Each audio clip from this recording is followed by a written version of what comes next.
Are just hours away from the legal printing of 3D guns. Several states are making a last-minute push to stop it. Under pressure from lawmakers, President Donald Trump says he is looking into the matter. In a tweet, he said he had already spoken to the NRA. Last month, the federal government settled with a Texas company that first posted the designs in 2013.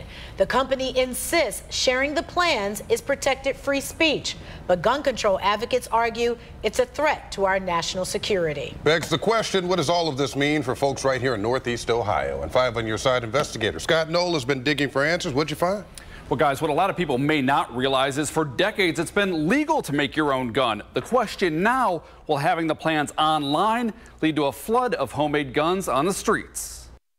When it comes to gun crimes in Cleveland, the ATF often has a front row seat. It's why the Bureau plans to keep an eye on the impact guns made on 3D printers has. Obviously, I think this is not something that the writers of the Gun Control Act back in the 1960s really could have envisioned, making it so quick to turn out firearms. But Suzanne Debkowski says up until now, crimes involving manufactured guns haven't really been a problem in Northeast Ohio. While it's legal to make your own gun, it's not legal to make guns for sale to other people without a license. It's why the Ohio Attorney General's office says it won't join other states in suing to block putting plans for printing guns online. In a statement, a spokesman for Mike DeWine wrote, "Neither Ohio nor federal law prohibits law-abiding citizens from exercising their Second Amendment rights to make their own guns for personal use." But make them where?